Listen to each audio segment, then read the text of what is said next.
Langit malam tampak kelam, kabut tebal menyelimuti jalanan sunyi, membatasi jarak pandang Ardi. Ia baru saja pulang dari acara keluarga di luar kota, dan perjalanan kali ini terasa lebih panjang serta melelahkan dibanding biasanya. Jalan utama yang biasa dilewati ditutup akibat longsor, membuat Ardi harus mengandalkan GPS di ponselnya. Ambil rute alternatif. Perintah suara GPS terdengar dingin di kesunyian malam. Ardi mendesah pelan, menatap layar ponsel yang menampilkan jalur sempit di tengah hutan. Jalan itu kecil, dikelilingi pepohonan tua yang menjulang tinggi. Sesaat, keraguan menyelimutinya, tetapi rasa letih membuatnya memilih untuk mengikuti arahan. Semakin jauh ia melaju, suasana berubah. Lampu jalan yang biasanya redup kini tak lagi terlihat. Hanya sorot lampu mobil yang menerangi kegelapan. Suara malam mulai terdengar. Desiran angin bercampur dengan bunyi binatang liar. Meski AC mobil menyala, keringat dingin mulai mengalir di pelipis Ardi. Tinggal beberapa kilometer lagi, gumamnya berusaha menenangkan diri. Namun ketika jalanan semakin menanjak dan berkelok, sinyal GPS tiba-tiba menghilang. Layar ponselnya hanya menampilkan tulisan, "No service." Ardi menginjak rem, menghentikan mobil di tepi jalan. Ia mencoba mengutak-atik ponselnya, berharap sinyal kembali, tetapi sia-sia. Dengan perasaan cemas, ia menatap ke depan. Jalan kecil itu masih terbentang, membawanya semakin jauh ke dalam kegelapan. Keinginan untuk berbalik arah sempat terlintas, tetapi rasa penasaran mengalahkan ketakutannya. Mungkin desa ini hanya sekadar tempat persinggahan, pikirnya, lalu kembali menginjak pedal gas, melanjutkan perjalanan ke dalam misteri malam.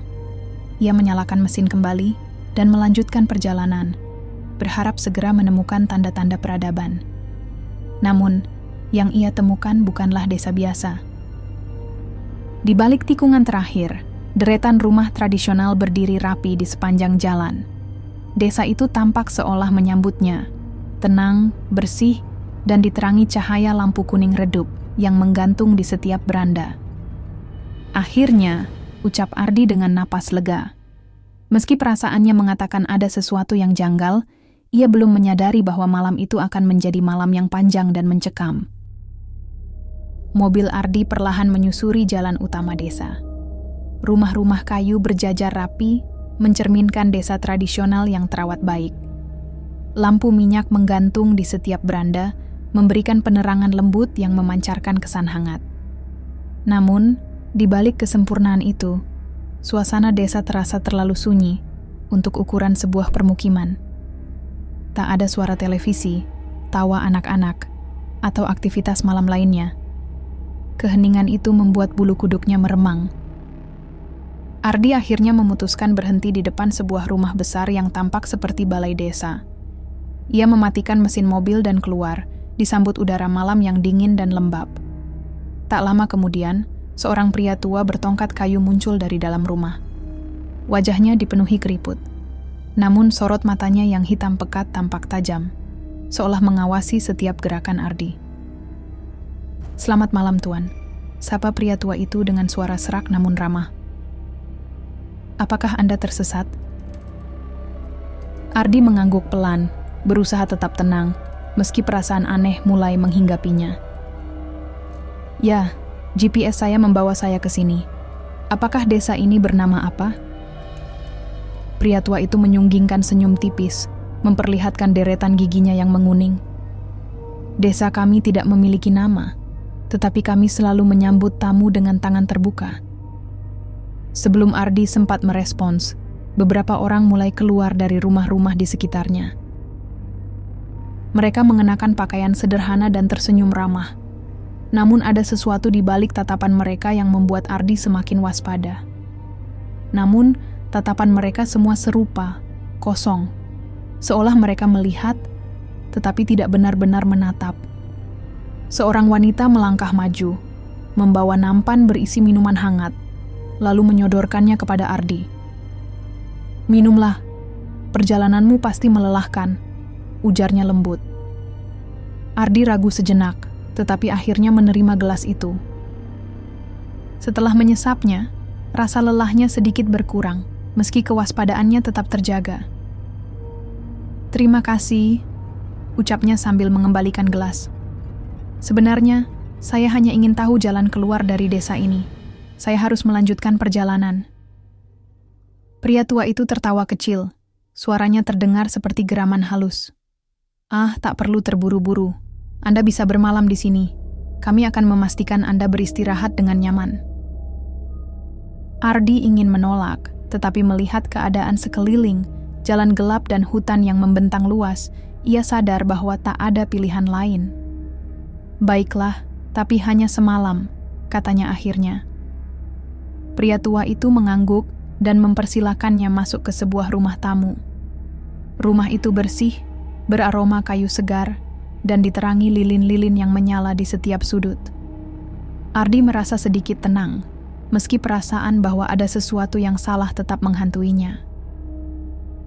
Namun, saat ia duduk di tepi ranjang dan mencoba memejamkan mata, sebuah suara terdengar. Bisikan lembut dari luar jendela, seperti banyak orang berbicara dengan nada rendah. Perlahan, Ardi menoleh. Jantungnya berdegup kencang. Tidak ada apa-apa di luar jendela. Hanya bayangan pepohonan dan sinar bulan yang samar. Namun, bisikan itu tak berhenti, seakan memanggilnya. Pagi harinya, Ardi terbangun dengan tubuh yang masih terasa lelah. Mimpi-mimpi aneh menghantuinya sepanjang malam. Wajah-wajah tanpa mata, tangan-tangan dingin yang mencoba meraih, serta bisikan yang terus menggumamkan kata-kata yang tak ia pahami. Sinar matahari seharusnya membawa kelegaan, namun desa itu tetap terasa sama seperti sebelumnya. Tenang, tetapi seakan menahan sesuatu.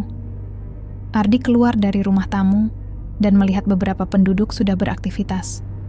Mereka bergerak dengan pola yang hampir mekanis. Setiap langkah, setiap gerakan terlihat seragam, seolah mengikuti irama yang hanya mereka yang pahami. Tidak ada obrolan ringan, tidak ada suara tawa, hanya angin yang berhembus dan gemerisik langkah kaki. "Pagi, Nak," sapa pria tua dari semalam, kini berdiri di depan rumahnya. Ardi mengangguk singkat. "Bisakah Anda menunjukkan jalan keluar dari desa ini?" Pria tua itu tersenyum samar, seperti seseorang yang mengetahui lebih banyak daripada yang ia katakan. "Tapi sebelum pergi, kenapa tidak sarapan dulu? Perjalananmu pasti panjang." Meski merasa tak nyaman, Ardi setuju. Ia mengikuti pria tua itu menuju balai desa, tempat beberapa penduduk sudah menyiapkan makanan. Semuanya tampak normal, tetapi rasa waspadanya semakin meningkat ketika matanya menangkap jam dinding besar di ruangan itu. Jarum jamnya tidak bergerak, tetap menunjukkan pukul 00. "Jamnya rusak?" tanya Ardi sambil menunjuk ke arah jam. Seorang wanita muda yang sedang menuang teh hanya tersenyum tanpa menjawab. Ia menunduk, tangannya gemetar, seolah takut pada sesuatu yang tak terlihat. Setelah sarapan, Ardi kembali mencoba menggunakan ponselnya. Namun, seperti sebelumnya, layarnya hanya menampilkan tulisan, "No service." Ia lalu memeriksa jam tangannya. Anehnya, jarum jam itu juga berhenti, menunjukkan waktu yang sama, persis dengan jam di balai desa. "Kamu tidak akan menemukan sinyal di sini," ujar pria tua itu tiba-tiba, berdiri di samping Ardi. "Di desa ini, waktu berjalan dengan caranya sendiri." Ucapan itu membuat bulu kuduk Ardi meremang. "Apa maksudnya?" tanyanya. Namun pria tua itu tidak menjawab. Ia hanya tersenyum tipis, meninggalkan lebih banyak pertanyaan di benak Ardi. Pria tua itu hanya tersenyum, menepuk bahu Ardi, lalu berjalan pergi.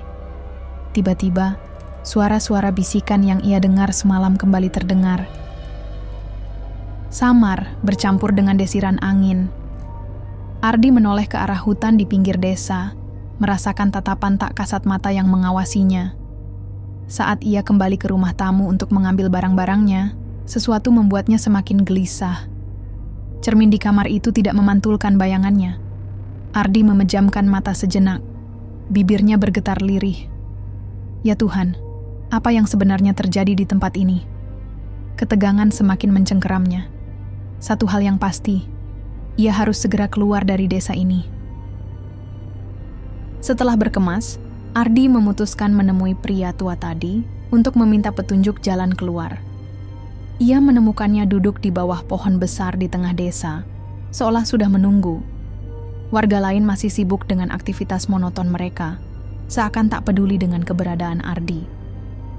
"Pak, saya benar-benar harus pergi sekarang. Bisa tunjukkan jalan keluar dari desa ini?" Tanyanya tegas, meski ketakutan mulai menguasai dirinya. Pria tua itu menghela napas panjang, lalu menatapnya dengan sorot mata yang sulit diartikan.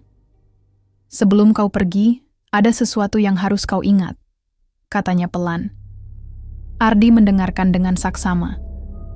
"Di desa ini, ada aturan yang harus kau patuhi. Aturan yang tidak boleh dilanggar," lanjutnya, mengetukkan tongkatnya ke tanah. "Pertama, jangan pernah keluar rumah setelah tengah malam. Kedua, apapun yang terjadi, jangan menyeberang jembatan merah di ujung desa." Ardi terdiam, mencoba mencerna kata-kata itu. "Kenapa?" tanyanya akhirnya. Pria tua itu menatapnya lama sebelum menjawab dengan suara berat. "Di luar sana, ada hal-hal yang tak bisa kau pahami. Mereka menunggu. Dan sekali kau melanggar, kau tak akan pernah bisa kembali." Ardi merasakan hawa dingin merayap di punggungnya. Ia berusaha menahan diri agar tidak terlalu memikirkan ucapan pria tua itu, meskipun rasa ingin tahunya semakin membuncah. "Baiklah," kata Ardi akhirnya, mencoba terdengar meyakinkan. "Saya akan mematuhi aturan itu." Pria tua itu mengangguk pelan. "Bagus, sekarang ikuti jalan utama dan kau akan menemukan pintu keluar. Tapi ingat, jangan pernah melirik ke belakang." Perasaan lega yang aneh menyelimuti Ardi. Ia mengucapkan terima kasih, lalu segera menuju mobilnya. Saat menyalakan mesin, ia mencoba mengingat peta desa kecil itu di benaknya. Jalan utama jelas mengarah ke jembatan merah yang disebut pria tua tadi. Rasa penasaran mulai menguasainya. Apa yang sebenarnya ada di balik jembatan itu? Namun, ia menepis pikirannya dan memutuskan tetap mengikuti petunjuk yang diberikan. Ketika mobil mulai melaju, suasana desa terasa semakin janggal. Setiap rumah yang ia lewati tampak kosong, meskipun ia yakin masih melihat penghuninya beberapa saat yang lalu. Saat hampir mencapai pintu keluar desa, Ardi merasakan ada sesuatu yang tidak beres. Jalanan di depannya tampak familiar, seolah-olah ia baru saja berputar kembali ke titik awal. Berkali-kali Ardi melewati rumah yang sama, balai desa, bahkan pohon besar tempat pria tua itu sebelumnya duduk. Namun kini, pria tua itu sudah menghilang. Keringat dingin mengalir deras di pelipisnya. Ia menghentikan mobil dan menghela napas panjang. "Ya Tuhan, bantu aku keluar dari tempat ini," bisiknya dengan suara bergetar. Saat ia mengangkat wajah, di kejauhan, jembatan merah itu tampak berdiri tegak di atas sungai kecil yang mengalir tenang. Rasanya seperti jembatan itu memanggilnya. Namun, di lubuk hatinya, ia tahu melanggar aturan bukanlah pilihan bijak. Kabut mulai merayap perlahan, menyelimuti desa dalam kegelapan yang hanya diterangi cahaya redup dari lampu minyak. Ardi memutuskan kembali ke rumah tamu. Pikirannya dipenuhi kegelisahan. Setiap langkahnya terasa berat, seolah desa ini semakin menolak kepergiannya. Ia duduk di tepi ranjang, mencoba menenangkan diri. Ini hanya mimpi buruk, gumamnya, berusaha meyakinkan diri. Namun, suara bisikan kembali terdengar. Kali ini lebih jelas. Datang dari luar jendela kamar. Ardi berdiri perlahan, mendekati jendela dengan hati-hati. Tirai tipis berkibar tertiup angin, memperlihatkan pemandangan halaman desa yang diterangi cahaya bulan. Di bawah cahaya pucat itu, Ardi melihat sesuatu yang membuat darahnya membeku. Penduduk desa, yang sebelumnya tampak ramah dan bersahaja, kini berubah wujud. Tubuh mereka memudar, seperti bayangan yang nyaris transparan. Mata mereka, yang tadi kosong, kini berkilauan merah menyala. Gerakan mereka tak lagi kaku dan lamban, melainkan melayang, seolah tak lagi terikat oleh hukum gravitasi. Ardi mundur perlahan, tubuhnya gemetar. Ia menutup mulutnya, menahan teriakan yang hampir pecah. Apa yang dilihatnya bukan lagi manusia, melainkan makhluk yang hanya ada dalam mimpi buruk. Beberapa dari mereka mulai berkumpul di sekitar pohon besar di tengah desa, seolah-olah sedang melakukan ritual. Mereka menggumamkan sesuatu dalam bahasa yang tak dimengerti Ardi. Suara mereka bergema di seluruh desa. "Tuhan, apa ini?" Ardi berbisik dengan suara parau. Dengan tangan gemetar, ia meraih tasnya dan mengeluarkan sebuah Alkitab kecil yang selalu ia bawa. Ia mulai berdoa, memohon perlindungan. Saat ia memejamkan mata dan merapal doa, suara bisikan itu berubah. Kini, suara itu terdengar dari dalam kamarnya. "Ardi." Seseorang memanggil namanya dengan lembut, tetapi dingin. Ardi membuka mata dan melihat ke sekeliling kamar. Tidak ada siapapun. Namun, suara itu terus berlanjut. "Ardi, kenapa kau ingin pergi?" Bisikan itu semakin dekat, membuat bulu kuduknya berdiri. "Tinggallah bersama kami." Ardi melangkah mundur, hingga punggungnya menempel pada dinding. Hawa dingin menyelimuti kamar, membuat napasnya semakin berat. Ia berusaha mengingat nasihat pria tua tadi. Jangan keluar setelah tengah malam. Ketakutan yang mendalam membuat pikirannya kacau. Ia melirik jam dinding kamar. Seperti di balai desa, jarumnya tetap terhenti di pukul 00. Ini tidak mungkin.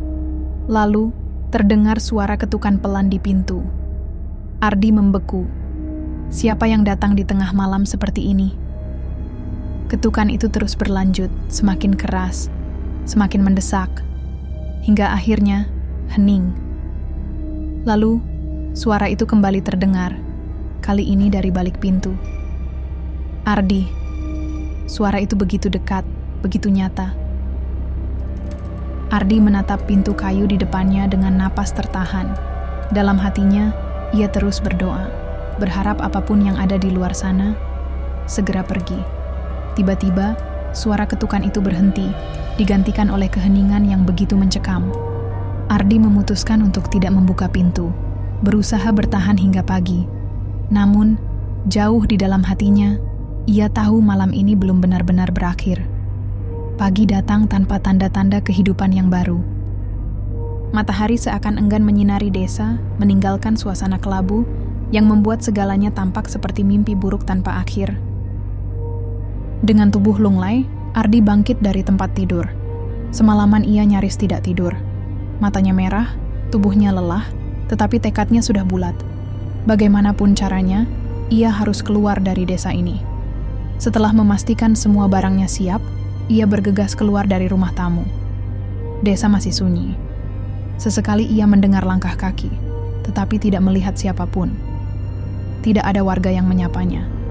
Tidak ada pria tua dengan senyum misteriusnya. Desa ini kini benar-benar tampak seperti tempat yang telah lama ditinggalkan. Ardi masuk ke dalam mobil dan mencoba menyalakan mesin. Untuk sesaat, suara mesin terdengar, memberi harapan kecil bahwa ia bisa pergi. Namun, tiba-tiba mesin itu mati. Keheningan kembali menyelimutinya. Ia mencoba memutar kunci lagi, tetapi yang terdengar hanya suara kosong sebelum akhirnya senyap. Keringat dingin mengalir di pelipisnya. Ardi keluar dari mobil dan membuka kap mesin, meskipun ia tahu tak banyak yang bisa ia lakukan tanpa alat. Saat itulah ia mendengar suara langkah kaki di belakangnya. Dengan cepat, ia berbalik. Namun, tidak ada siapapun. Hanya jalan desa yang kosong membentang di hadapannya. "Tidak ada waktu lagi," gumamnya. Ia memutuskan meninggalkan mobil dan melarikan diri dengan berjalan kaki. Dalam benaknya, ia mengingat peta desa, berusaha menuju pintu keluar yang seharusnya ada di ujung jalan. Langkahnya semakin cepat saat melewati rumah-rumah kosong. Jantungnya berdegup kencang. Lalu, suara bisikan itu kembali terdengar. Kali ini lebih jelas, menggema di seluruh desa. "Ardi, kau tidak bisa pergi." Ardi berlari, berusaha mengabaikan suara itu. Namun, tiba-tiba langkahnya terhenti. Ia berdiri di tempat yang sama. Di depan rumah tamu tempat ia menginap, napasnya memburu. Dengan putus asa, ia menoleh ke sekeliling. Jalan yang seharusnya lurus, kini membawanya kembali ke titik awal. Namun, desa ini seolah mempermainkannya. "Ya Tuhan, tolong aku." Ardi berbisik sambil memegang kepalanya. Pikirannya kacau, tetapi ia tahu bahwa menyerah bukanlah pilihan. Saat ia menoleh ke kejauhan, matanya menangkap jembatan merah yang dilarang oleh pria tua itu. Rasa putus asa perlahan mengalahkan rasa takutnya. Jika jalan utama hanya membawanya kembali ke desa, mungkin melanggar aturan adalah satu-satunya jalan keluar. Tanpa berpikir lebih lama, Ardi mulai melangkah menuju jembatan merah. Setiap langkahnya disertai keraguan dan perasaan tak nyaman, seolah ada mata yang mengawasinya. Saat tiba di ujung jembatan, ia berhenti sejenak, menatap sungai kecil di bawahnya yang mengalir tenang. "Apapun yang ada di balik ini, aku harus mencobanya," gumamnya, lebih kepada dirinya sendiri. Ia menaiki jembatan, tidak menyadari bahwa pada saat yang sama, seluruh desa mulai bergemuruh pelan, seolah menentang keputusannya. Setiap langkah yang ia ambil terasa, seperti tantangan terhadap aturan yang telah lama tertanam di desa ini. Namun, Ardi tahu bahwa ia tidak memiliki pilihan lain. Saat mencapai pertengahan jembatan, suara bisikan yang tadinya samar kini semakin nyaring. Suara itu memanggil namanya, bersahutan dari berbagai arah. "Ardi, kembali." Ia memejamkan mata sejenak, berusaha menguatkan dirinya. "Aku tidak akan kembali," gumamnya lirih. Saat ia membuka mata, sosok seorang anak kecil tiba-tiba muncul di ujung jembatan. Anak itu menatapnya dengan sorot mata sendu. Ia mengenakan pakaian lusuh dan memeluk sebuah boneka kain yang tampak usang. "Kamu mau pergi, ya?" Suara anak itu lembut, hampir seperti bisikan. Ardi terkejut, tetapi ia berusaha tetap tenang. "Siapa kamu? Kenapa kamu ada di sini?" tanyanya sambil melangkah mendekat. Anak itu tidak langsung menjawab. Sebaliknya, ia hanya menunduk, memeluk bonekanya semakin erat. "Aku juga pernah ingin pergi," ucapnya pelan. "Tapi aku tidak bisa." Ardi menghentikan langkahnya beberapa meter dari anak itu. "Kenapa kau tidak bisa pergi? Apa yang sebenarnya terjadi di desa ini?" Desaknya, suaranya sedikit bergetar. Perlahan, anak itu mengangkat wajahnya. Mata yang semula tampak normal kini berubah hitam pekat, seolah menghisap cahaya di sekitarnya. "Karena desa ini adalah tempat bagi mereka yang tersesat," jawabnya dengan nada datar. "Setiap jiwa yang masuk harus membawa satu jiwa lagi agar bisa keluar." Sebelum Ardi sempat memahami maksudnya, anak itu melanjutkan dengan suara yang kini terdengar lebih dingin. "Kamu adalah pengganti yang kami tunggu. Ardi, desa ini membutuhkan jiwa baru. Dan sekarang, giliranmu." Saat kata-kata itu terucap, suasana di sekitar jembatan berubah drastis. Kabut tebal muncul entah dari mana, menyelimuti desa dengan cepat. Bayangan-bayangan aneh mulai bermunculan di antara pepohonan, bergerak dengan cara yang tidak wajar. Bisikan yang tadinya samar berubah menjadi jeritan memilukan, seperti suara orang-orang yang merintih meminta pertolongan. Ardi mundur selangkah, berusaha mengendalikan ketakutannya. "Aku tidak akan menyerah begitu saja," katanya tegas. Dengan cepat, ia merogoh saku dan mengeluarkan jam tangan yang diberikan ibunya. Satu-satunya benda dari dunia luar yang masih ia miliki. Tangannya gemetar saat ia menggenggam jam itu erat-erat, lalu menutup mata. "Tuhan, bimbing aku keluar dari tempat ini," bisiknya penuh harap. Tiba-tiba, anak kecil itu tertawa pelan. Namun, suara tawanya perlahan berubah menjadi serak dan mengerikan. "Doamu tidak akan berguna di sini," katanya dengan nada mengejek. Desa ini adalah akhir bagi semua yang masuk. Saat Ardi membuka matanya, ia melihat cahaya samar muncul dari jam tangannya. Cahaya itu semakin terang, seolah memancarkan kekuatan yang melindunginya. Anak kecil itu mulai mundur, wajahnya berubah menyeramkan. Kulitnya pucat, giginya tajam, dan matanya kini dipenuhi kegelapan.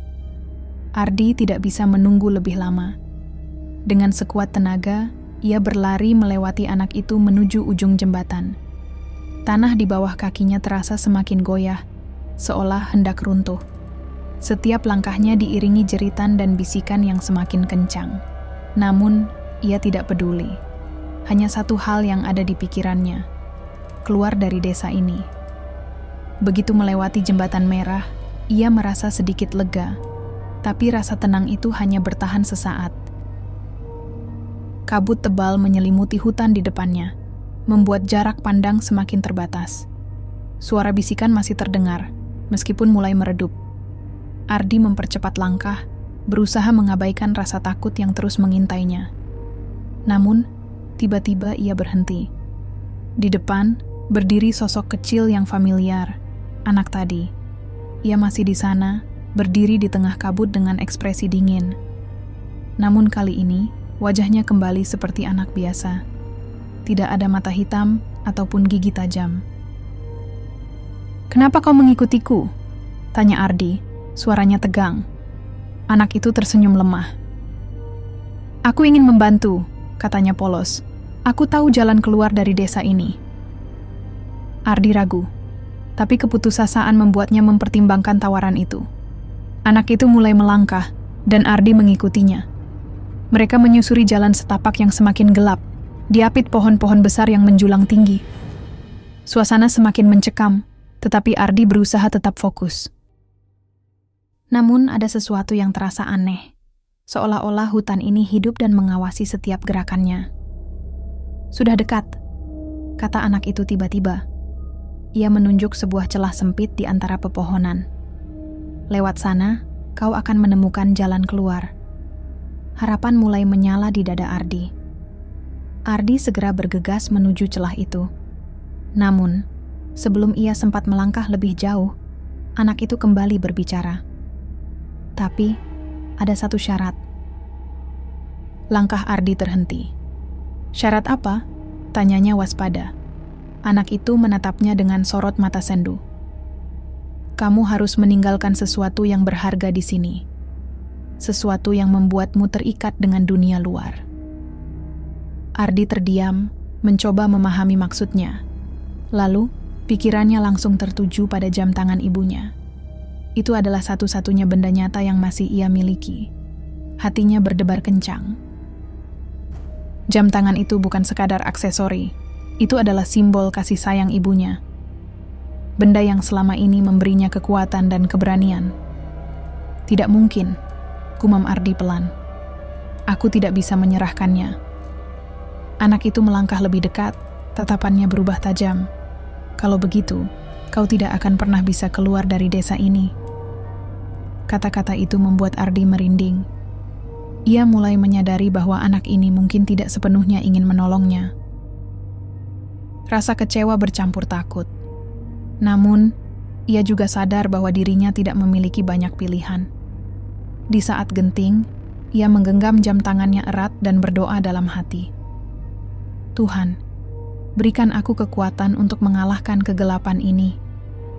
Tiba-tiba, cahaya dari jam tangan kembali bersinar terang, lebih kuat dari sebelumnya.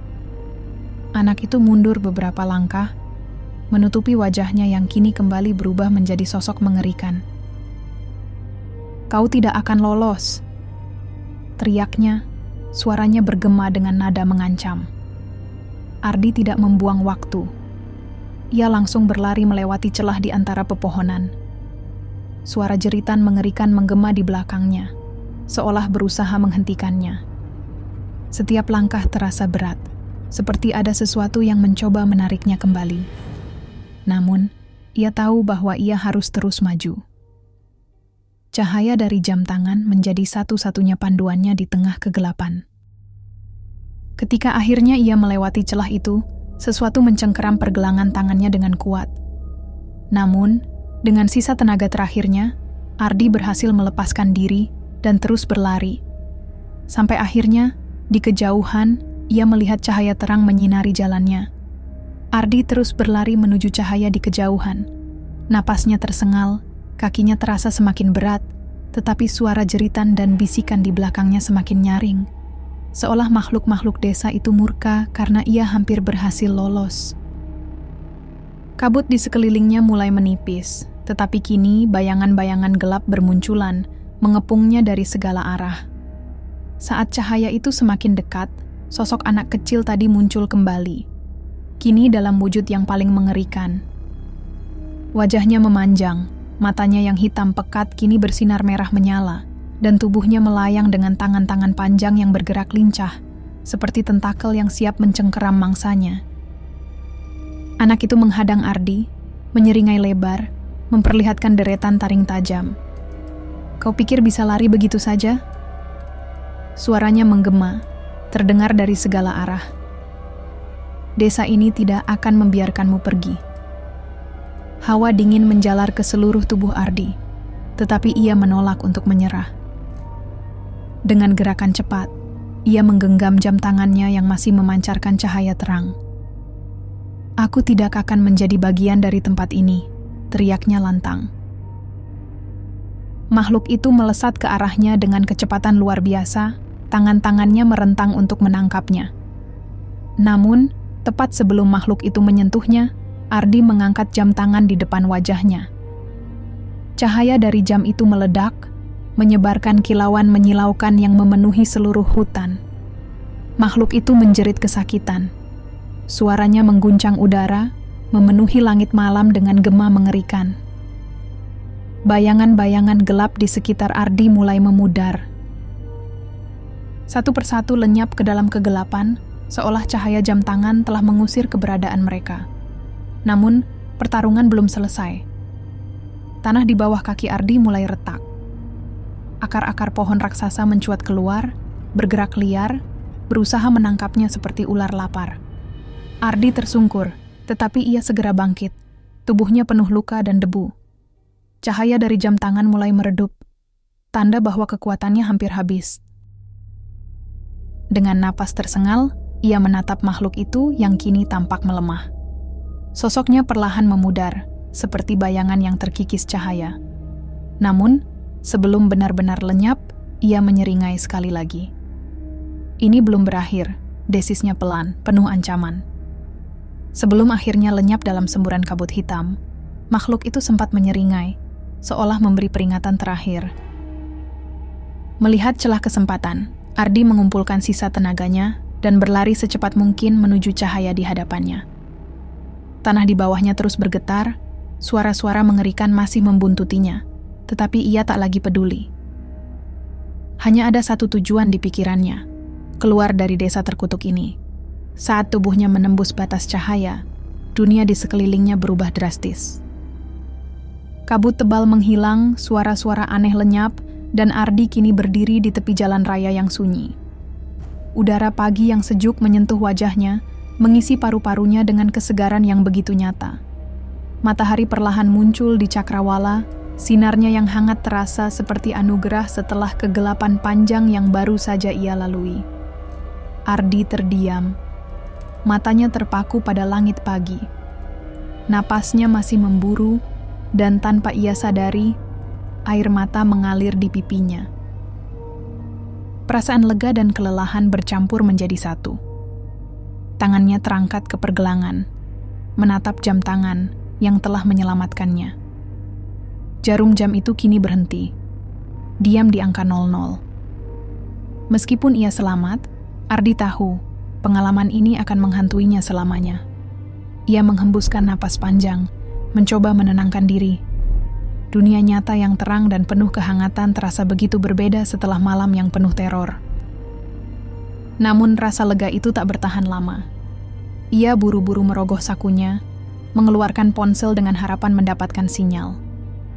Layar menyala, menampilkan tanggal dan waktu. Matanya membelalak. Tanggal di layar menunjukkan 5 tahun ke depan. Tidak mungkin, bisiknya, suaranya gemetar. Ardi memeriksa sekali lagi, berharap ini hanya kesalahan teknis.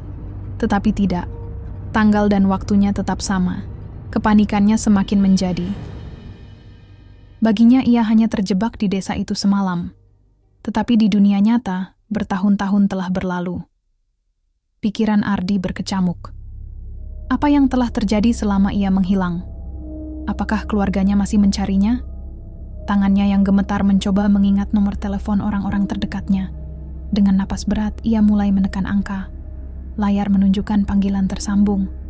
Ardi menunggu dengan jantung berdegup kencang, berharap seseorang di ujung sana akan menjawab. Suara di ujung telepon akhirnya terdengar setelah beberapa detik yang terasa seperti selamanya. Halo? Suara seorang wanita menyapa.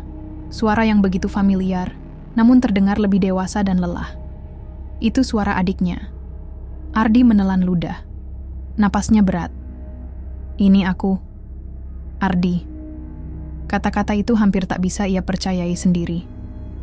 Aku baru keluar dari desa aneh itu. Apa kalian baik-baik saja? Hening. Tak ada jawaban selama beberapa saat. Hanya suara napas tertahan dari seberang. Lalu, tiba-tiba suara adiknya pecah dalam isak tangis. Kak Ardi, ini benar-benar kakak? Suara itu dipenuhi ketidakpercayaan dan emosi yang meluap. Kami pikir kakak sudah meninggal. 5 tahun, Kak. 5 tahun kami mencarimu. Tangisannya menusuk hati Ardi. Tangannya gemetar, dadanya sesak. Ia menutup matanya sejenak, mencoba menenangkan dirinya sendiri sebelum akhirnya berusaha menenangkan adiknya. Setelah beberapa saat berbicara, ia mengakhiri panggilan dan duduk di tepi jalan, menatap langit yang perlahan berubah cerah.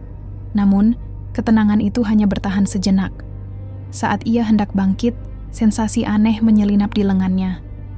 Sebuah rasa panas samar terasa di kulitnya. Dengan perlahan, ia menggulung lengan bajunya, dan apa yang ia lihat membuat jantungnya berdetak lebih cepat. Di sana, di kulit lengannya, terdapat bekas luka yang tidak pernah ia ingat sebelumnya. Luka itu berbentuk simbol aneh, seperti matahari melingkar dengan titik di tengahnya. Dan yang lebih mengerikan, simbol itu terasa hangat, seolah masih hidup. Ardi menelan ludah, ragu-ragu menyentuhnya dengan ujung jari. Saat itulah, sebuah bayangan melintas di benaknya. Wajah anak kecil dari desa gaib. Dan bersama itu, terdengar suara bisikan. Berbeda dari sebelumnya. Kali ini hanya satu kalimat yang jelas. Kami masih mengawasimu. Ardi membeku. Matanya membelalak, jantungnya berdebar keras. Meskipun ia telah melarikan diri, satu hal menjadi jelas. Desa itu tidak benar-benar melepaskannya. Fisiknya mungkin bebas, tetapi jiwanya masih terikat pada sesuatu yang lebih besar. Dengan perasaan campur aduk, ia berdiri, menatap jalan di depannya, jauh dari kegelapan yang hampir menelannya. Masa depannya kini penuh dengan pertanyaan. Satu hal yang Ardi yakini, perjalanannya belum benar-benar berakhir. Kisahnya adalah tentang keberanian, ketakutan, dan perjuangan melawan sesuatu yang melampaui batas pemahaman manusia. Desa gaib itu bukan sekadar tempat terkutuk, tetapi juga simbol kekuatan gelap yang bisa menjerat siapa saja. Namun, pengalaman ini juga mengajarkannya bahwa harapan dan doa dapat menjadi cahaya dalam kegelapan yang paling pekat. Meskipun Ardi berhasil keluar, ia sadar ada harga yang harus dibayar. Terkadang, kejahatan tidak benar-benar musnah, hanya bersembunyi di balik bayang-bayang, menunggu waktu yang tepat untuk kembali. Dan saat itu terjadi, hanya mereka yang memiliki keberanian serta keyakinan kuat yang bisa bertahan. Kisah ini mengingatkan kita bahwa, dalam hidup, ada saat-saat di mana kita menghadapi situasi yang tampaknya mustahil untuk dilalui.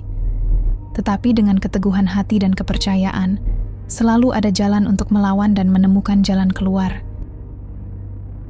Mungkin, seperti Ardi, perjuangan kita akan meninggalkan bekas, Tetapi bekas itu adalah bagian dari perjalanan yang membentuk siapa diri kita sebenarnya.